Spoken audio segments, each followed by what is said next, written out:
On vous souhaite la bienvenue à ericlatour.com. Aujourd'hui, on va parler un peu de regroupement des travailleurs autonomes du Haut-Richelieu.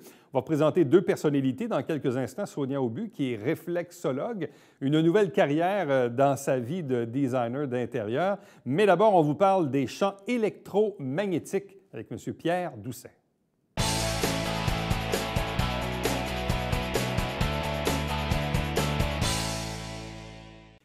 À chaque mois, le regroupement des travailleurs autonomes du Haut-Richelieu désigne l'un de ses membres comme étant le membre du mois, lui fait prononcer également une conférence devant ses pairs. Et c'est le cas de notre invité qui s'appelle Pierre Doucet. Bonsoir et bienvenue. Bonsoir. Et d'ailleurs, vous faites partie d'un club d'achat, un club d'achat en ligne aussi avec des produits liés à la santé.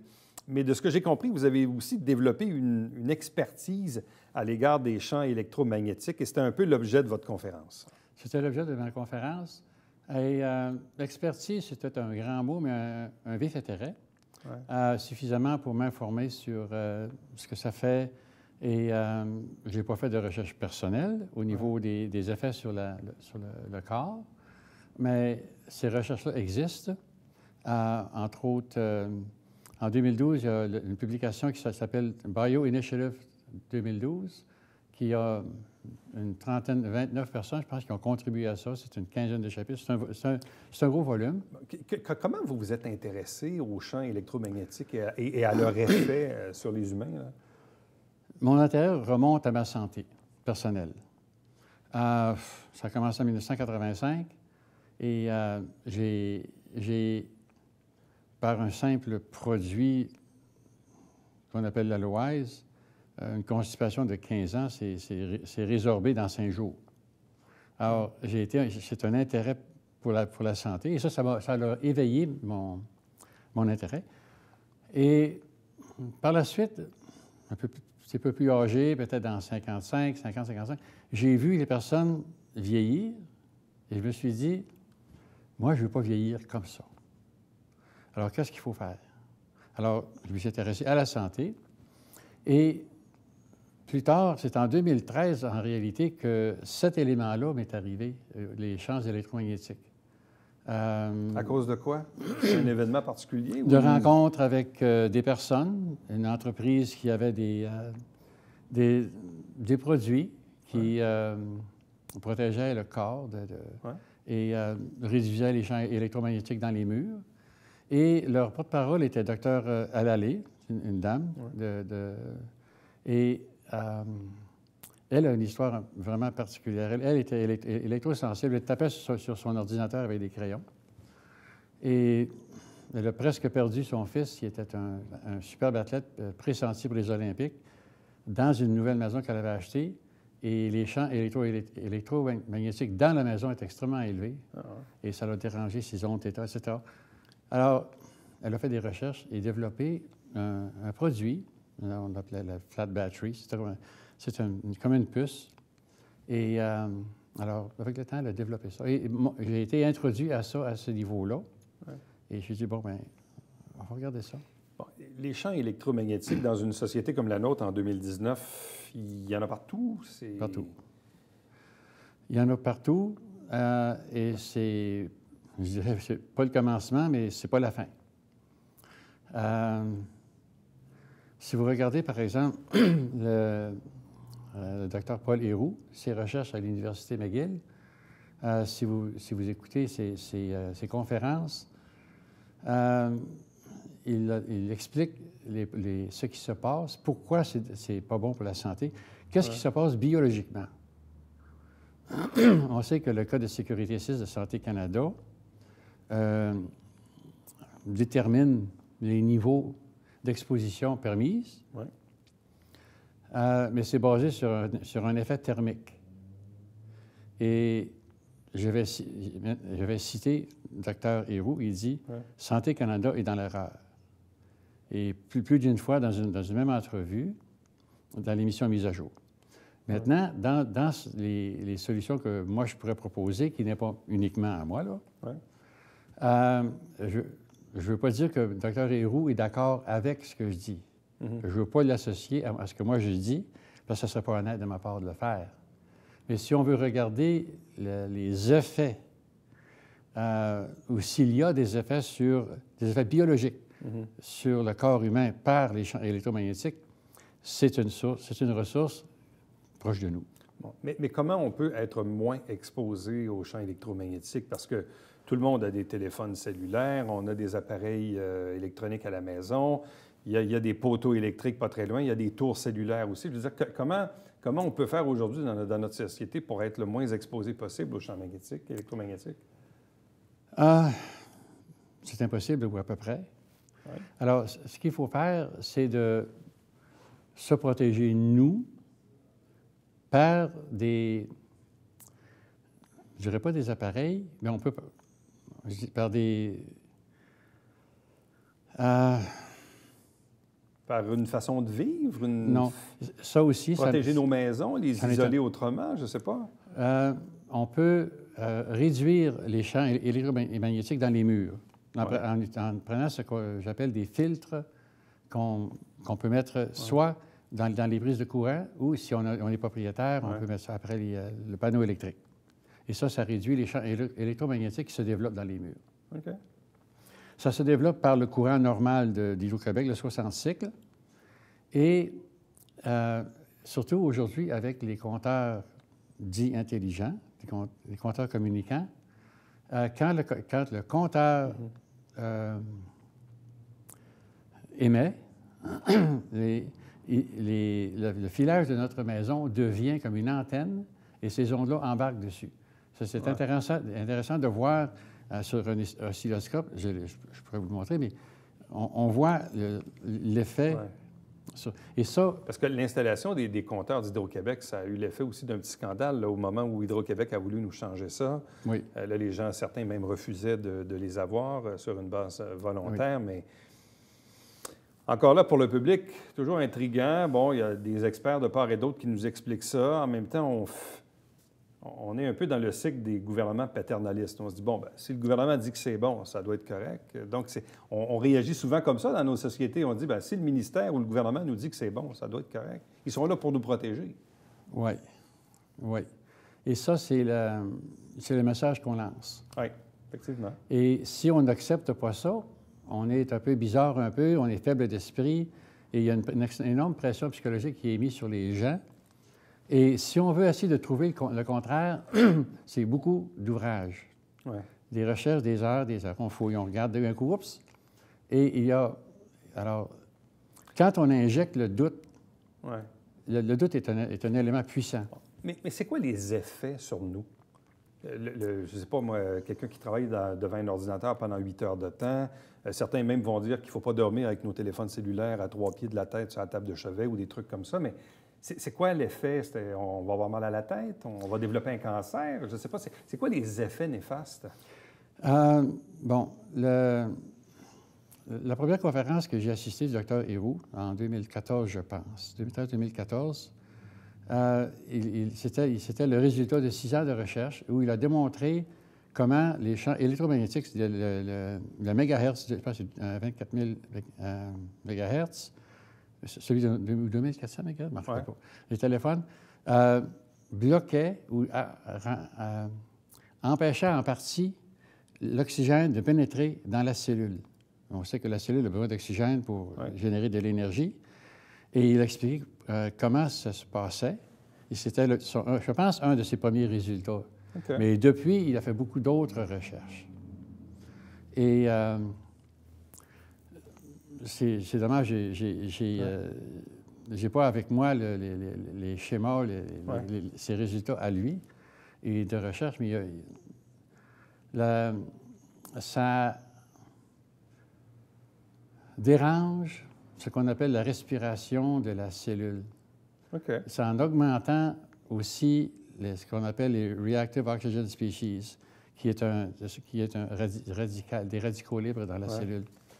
Et quand ça, c'est là, que cela en trop grand nombre et que la cellule ne peut plus se protéger, ça va aller jusqu'au décès de la cellule.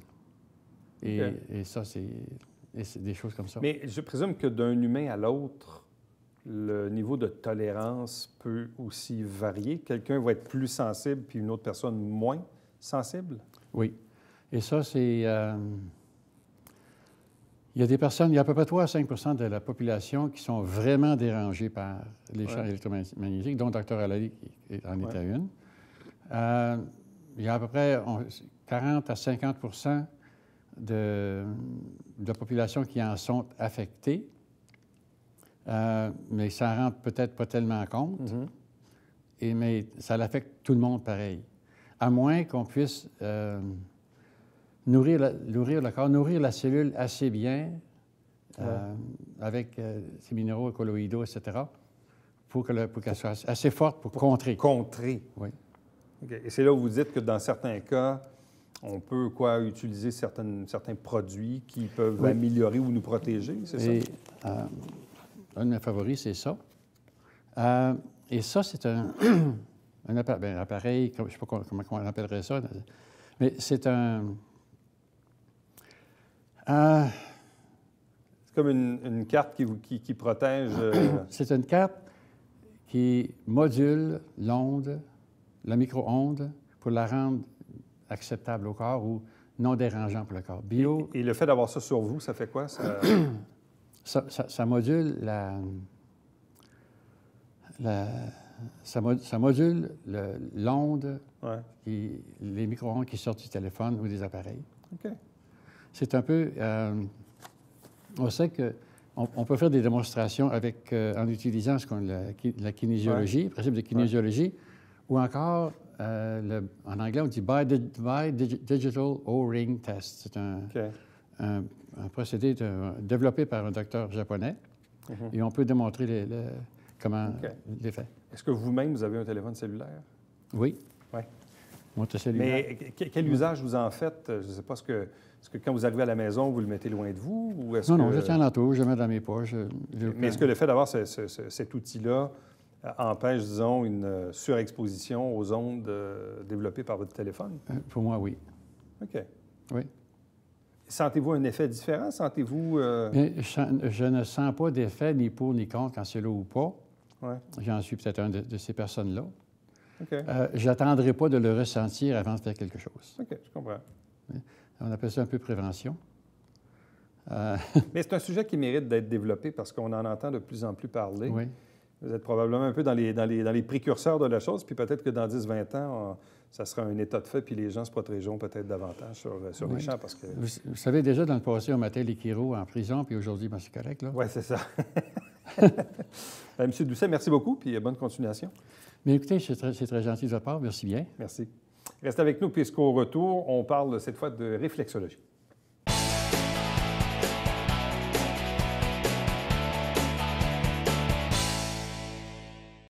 Mesdames et messieurs, bonjour et bienvenue à la Justice entre nous. Mon nom est Seth.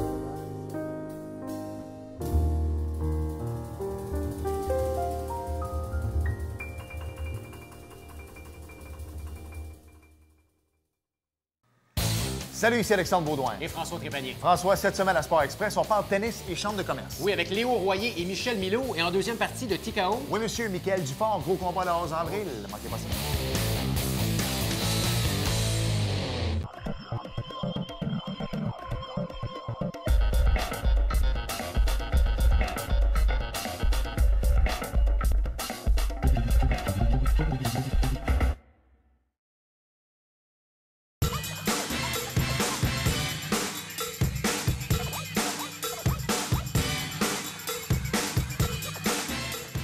Dimanche, 9h30, Télé Bingo, on vous attend.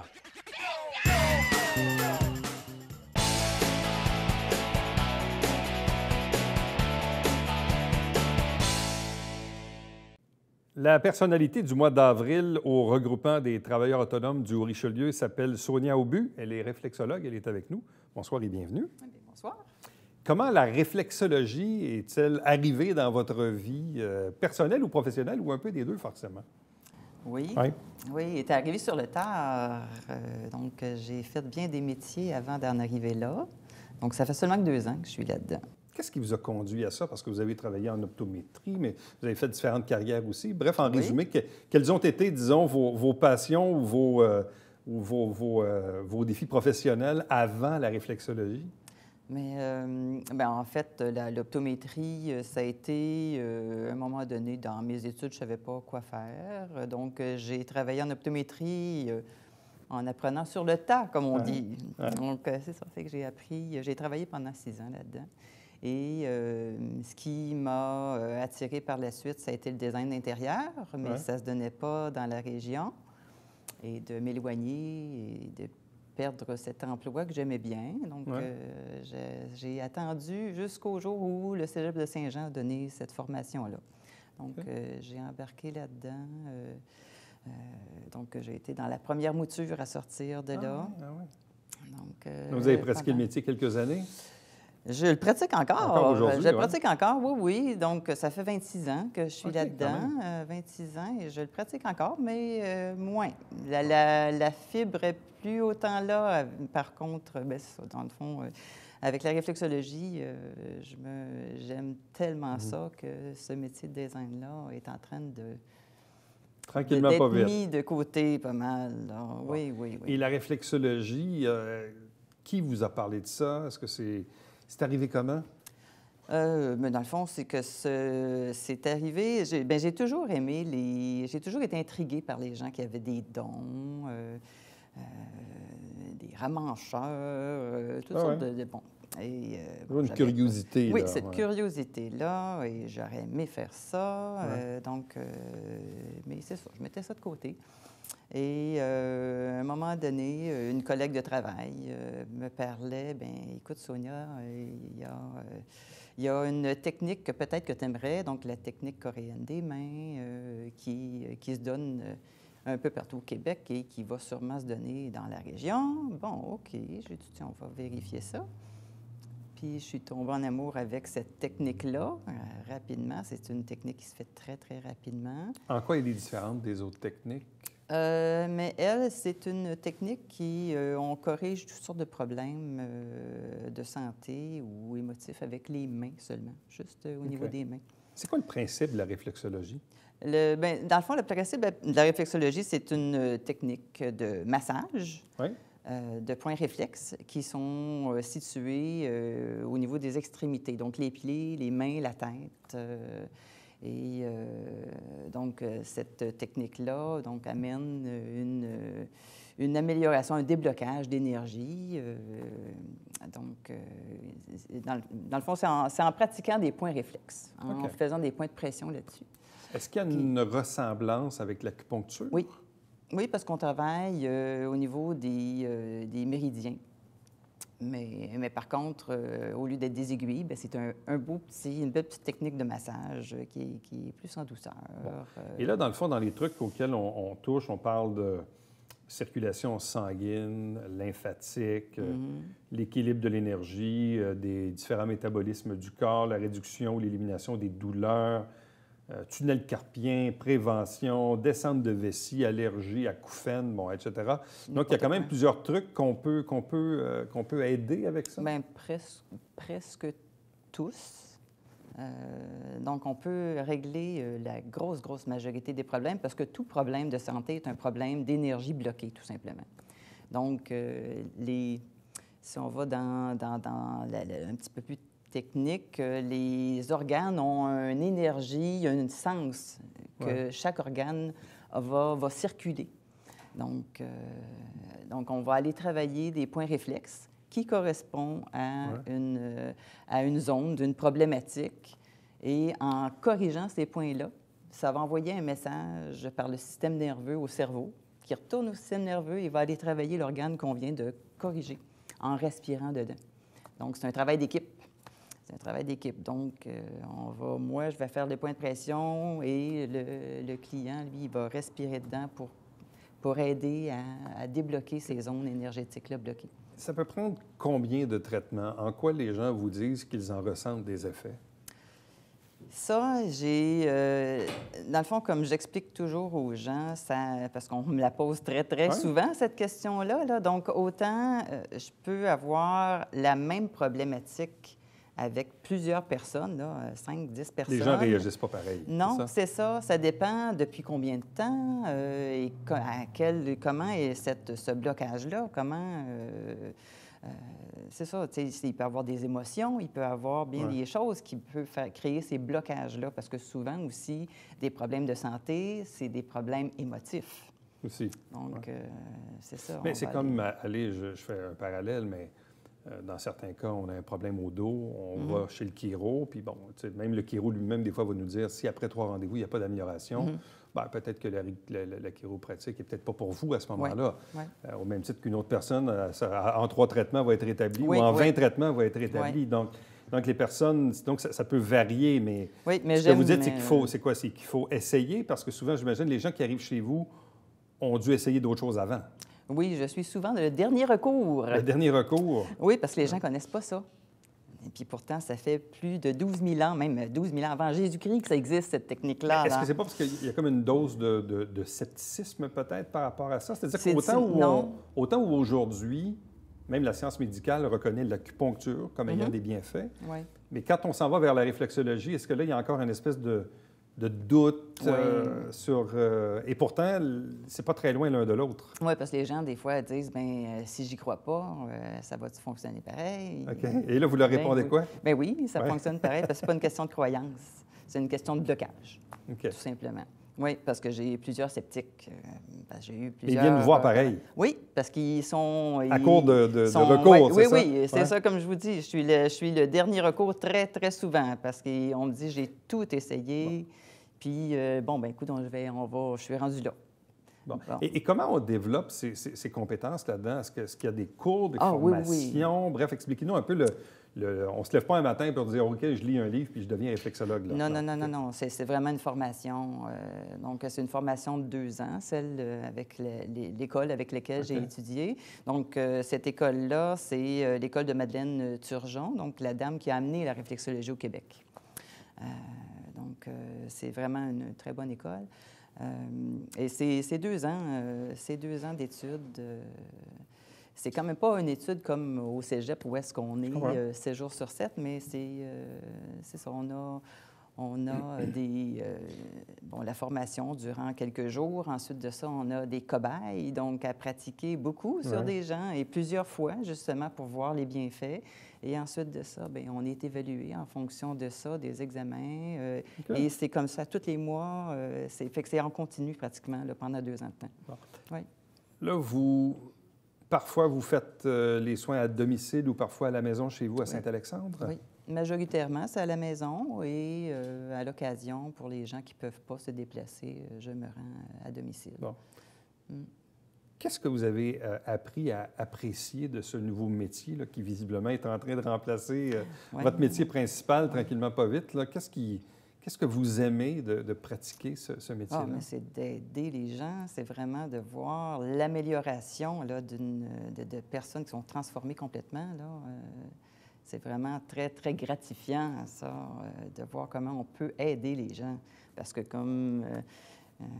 en design, oui, c'est très, très intéressant d'aider les gens au niveau matériel, mais au niveau physique et mental, là, émotif, là, ça brasse beaucoup et vraiment, c'est très, très agréable. Oui, bien évidemment, quand on aide les gens à avoir un beau décor, un beau chez-soi, c'est une chose. Ça aide l'esprit un peu, toujours agréable. Oui. Ça joue sur le psychologique aussi. Oui, c'est ça, sur la bonne humeur. Mais... Oui, mais vraiment, quand on voit une personne qui arrive en douleur, puis après juste un soin, là, des fois, là, ça coupe de moitié ou même du 3/4, selon si c'est récent.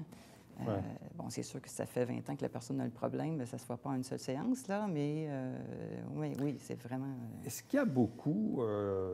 sur la Rive-Sud, à Montérégie, ou même ici dans le bassin de Saint-Jean-sur-Richelieu, est-ce qu'il y a beaucoup de réflexologues? Non. Pas tant, non? Non, il y en a pas beaucoup. Ça s'en vient. Ça s'en vient tranquillement, pas vite. Là, ça s'en vient. Donc, au fur et à mesure, là, justement, avec les regroupements, tout ça, on se rend compte qu'il y en a un petit peu plus qui se rajoutent. Parce que comme moi, dans l'école avec laquelle j'ai été formée, pour être vraiment réflexologue, là, pour avoir suivi la formation complète, j'étais seulement la 18e dans le lot. Là, quand même. Donc, cette école-là ils ont commencé en 2009. Et là, vous êtes membre du regroupement des travailleurs autonomes du Haut-Richelieu. Qu'est-ce que vous en tirez? Qu'est-ce que vous aimez de cette association-là? Bien, c'est le côté amical, le côté entraide.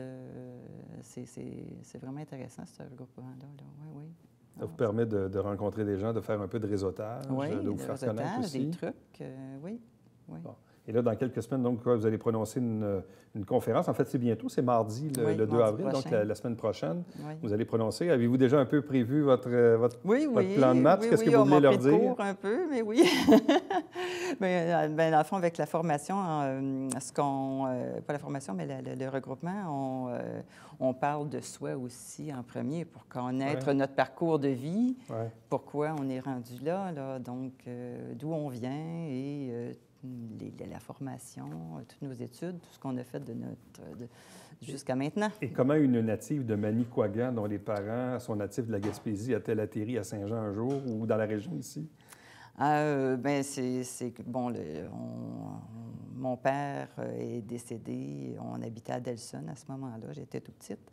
Et ma mère s'est remariée et on est arrivé à Saint-Alexandre. Et depuis tout ce temps-là, je suis restée là. Oui. Puis pourtant, quand on est arrivé à Saint-Alexandre, nous qui étions habitués d'être à Delson dans une ville, arriver dans un petit village, on se disait, mon Dieu, qu'est-ce que... Non, je ne resterai pas longtemps ici. Puis c'est moi et mon frère qui habitons là.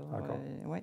Bien, Sonia Aubu, merci beaucoup, puis bonne chance pour la suite. Mais ça me fait plaisir. Merci. Restez avec nous. Au retour, on vous présente le Babillard quotidien.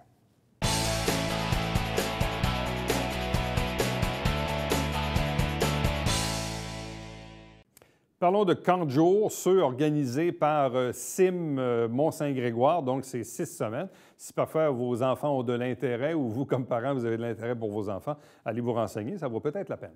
Chaque semaine, on vous présente un résumé des travaux du Conseil de ville de Saint-Jean-sur-Richelieu. L'émission est en ondes, mais se retrouve également sur notre site Web. Chaque dimanche matin, 9h30 en direct, c'est le Télébingo avec 4 000 $ en prix, 30 dépositaires pour acheter vos livrets. Et puis, entre-temps, vous pouvez revoir les entrevues sur le site Web de la télé ou, si vous désirez m'écrire, commentaires ou suggestions, Éric Latour en un mot, à commercial, tvhr9.com. À demain.